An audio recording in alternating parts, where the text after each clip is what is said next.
wants them to lay in. Interesting. Which, like, did they not have sex dolls back in the day? Yeah. So then the next day, he completely dissects the body in the basement. He buries Stephen's body in a shallow grave, and then weeks later, he will go back and dig up that body, separate the flesh from the bone. Yeah, and then he will dissolve the flesh in acid, and then flush down Stephen's flesh. We're doing this Firekeeper soul invading the world of the Firekeeper Yeah, so that was murdered. And at first he doesn't. And we're cheesing this guy only because I wanted to lure this guy, but he's not moving. So I guess I'm cheesing him.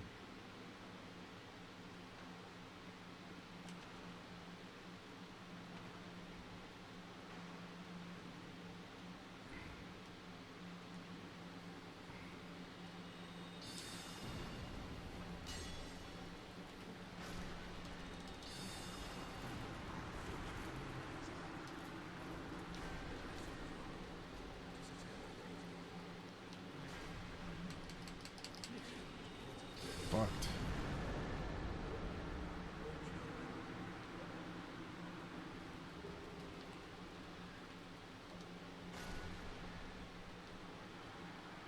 That was easy.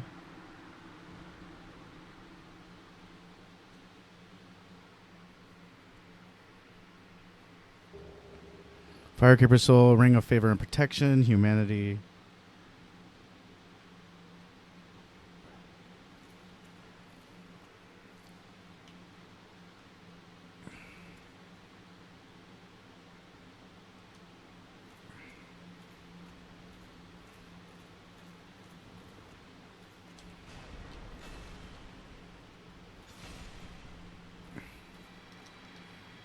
Well, that was also very simple. This boss fight is not going to be easy.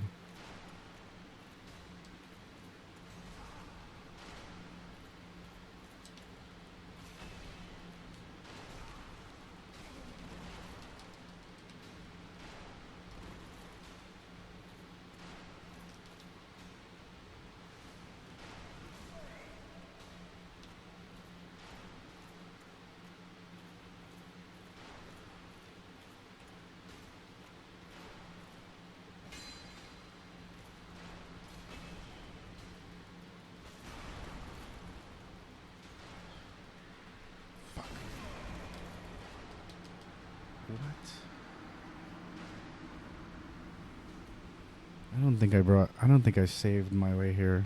Probably all the way back. Oh, okay, I did. Well, got the Firekeeper's soul.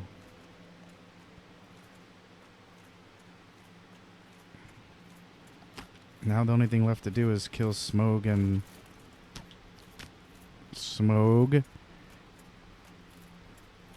And... Ornstein. Here goes nothing.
Jesus. And stashes the bones into under the house area, right? And then he goes back later and he just scatters them across the woods. So he completely disposed the body. Yeah, completely. By dissolving an acid and flushing it. Now, 6 weeks after his first murder, his dad returns home with a new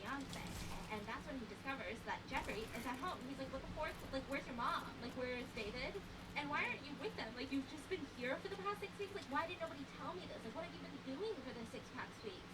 And he's like, oh, it's fine, Dad. Like, it's nothing. Now, his dad realizes that he's just drinking his life away. So he's like, okay, you graduated high school. Like, now what? Like, now what are we going to do? So he starts putting a lot of pressure for him to go to Ohio State University. He's like, you need to go to college. You need to get a degree. Come on.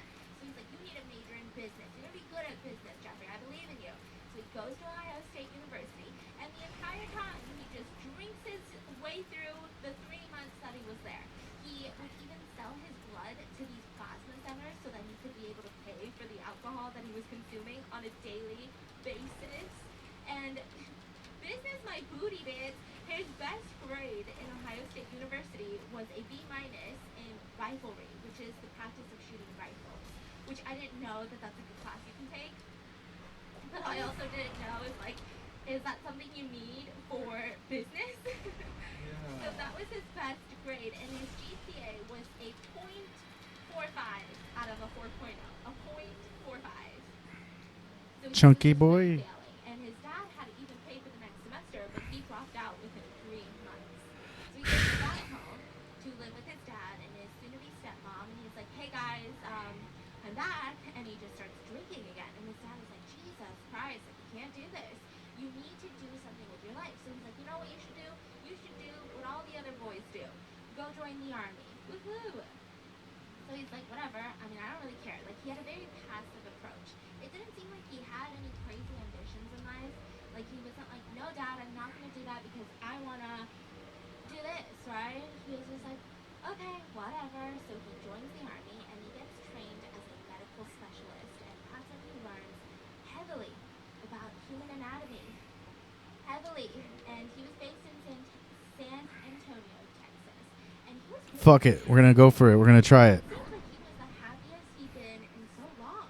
Like, people said he almost reminded them of baby Jeffrey. Like, just kind of outgoing, kind of carefree. Seems like he was finding himself.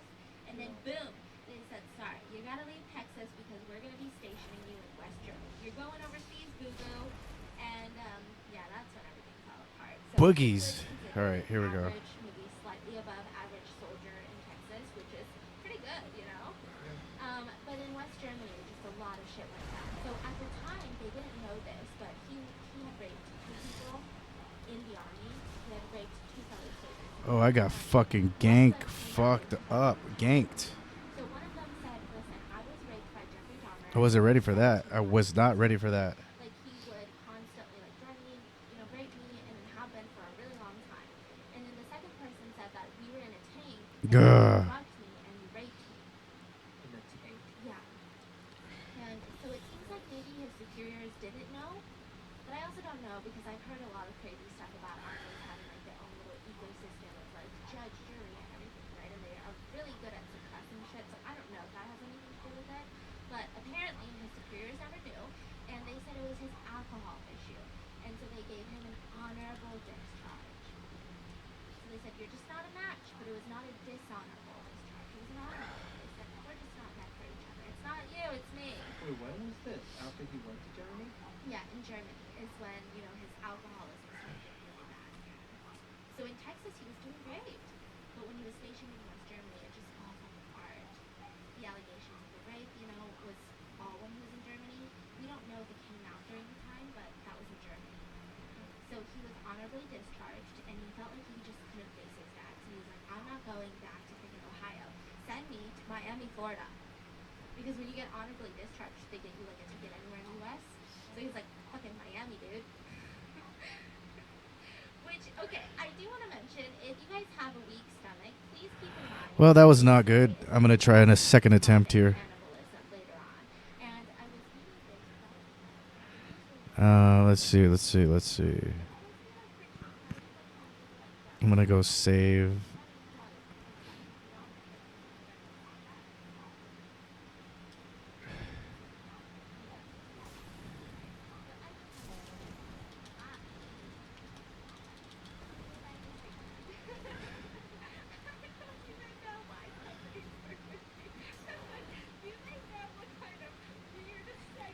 Boo.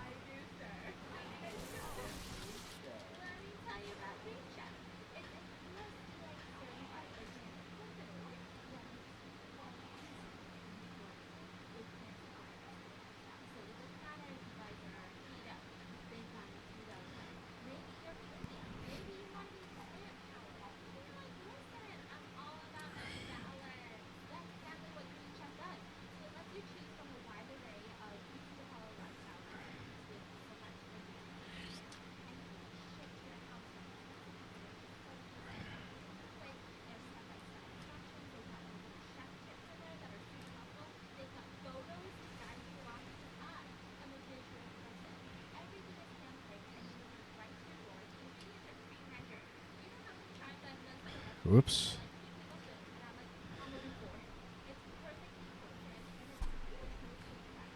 My mom actually did not even try because any of the photos that Ron was received was completely filtered. Supposed to be fresh, it's filtered. And she was delicious. So with that Walker's test submitted, go through the process for yourself.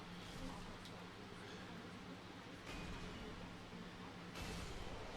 I can say like, have keto today, but I'm plant-based tomorrow. Whatever you want. They've got a wide variety of high-quality vegan ingredients to go with your meal. There's also emergency One food. hit So wonder. every 100% plant-based Italian meal Oh, is fuck. made Forgot he was with there. vegan ingredients. So let Great Chef give you the meal prep, the grocery shopping, and most of the prep work for those vegan weeks so that you can just feel like a little chef kiss or just perhaps a little chef kiss. Simple, sloppy food, but only complimentary food. Of course, you know, you ask them to keep it natural. Just go to greatchef.com/Karen and you can keep it vegetarian. Sorry, Soler. Rest in peace. Then he moves to Florida. He gets a job at a local deli, and he starts wrestling Carim at a local gym. Now, he gets some money from the deli, and then he immediately spends it on the horses and getting better health. So he agrees. He says, you know what? When in Miami, text me. So every night, he goes to the company, wakes up, go work at the deli, spends all of his money on alcohol, and then goes sleep after he gets done. And he has to text them. Hey, I need to get like I need to 180 on my life. What can I do? And then I think it's gonna be like total life crisis. But no, he's tipping queens. He's terrified of crowds. And one night he witnessed a huge rat just crawled all over his house and he freaks the fork out. This serial killer freaks the fuck out and he's like, not today. So he calls his dad and he's like, Daddy, I need to get back. Sorry, I'm just kidding. He's like, Dad, can you send me? And Dad was like, no, I need to come back to the house. So he's like, okay. He goes back home, right? And he looks at his dad next to his schedule. And he just thinks that he's just not there. He just thinks that he's late. He gets arrested for accomplice with an underage minor. His dad tries to fix him. He stops working. He takes a pay cut. His mom tries to move out.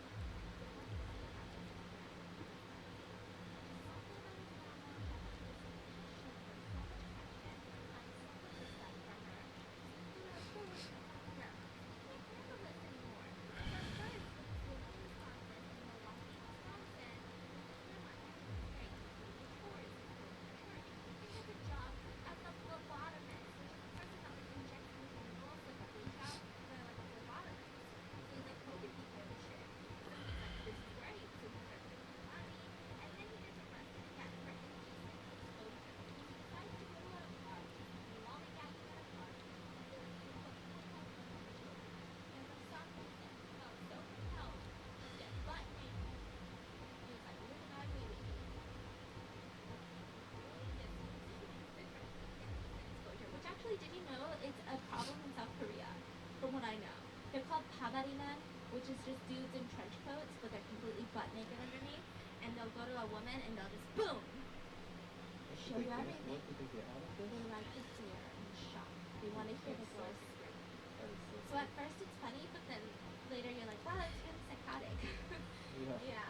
So then after 10 months, he gets laid off from his job as a phlebotomist. I mean, I don't really know if anything about the indecent exposure had to do with it, but Where the anyway, hell did I get he humanity goes the from? next 2 I years. used So humanity. the How did I next get 2 it back? years, his That's grandma gives weird. him all of his allowance. He's just immediately buying alcohol from it. And then finally, after 2 years of that, he gets a job at a chocolate factory. Anyway.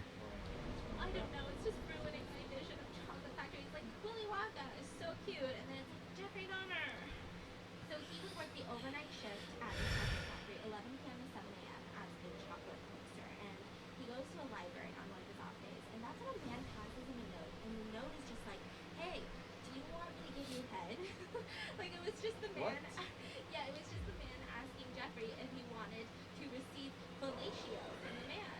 And Jeffrey did not accept the proposal. He was like, no, thank you. Like, he did not do anything with that guy. But then it kind of just, like, sparked this flame inside of him. And he's like, no, I am gay.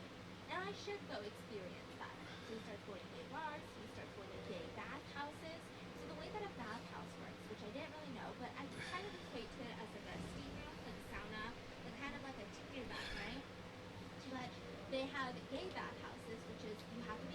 20. I got 20 now. Usually typically buy like a membership, so it's kind of like a gym, and they have these private rooms inside. They have saunas, they have pools inside, and it's not a brothel.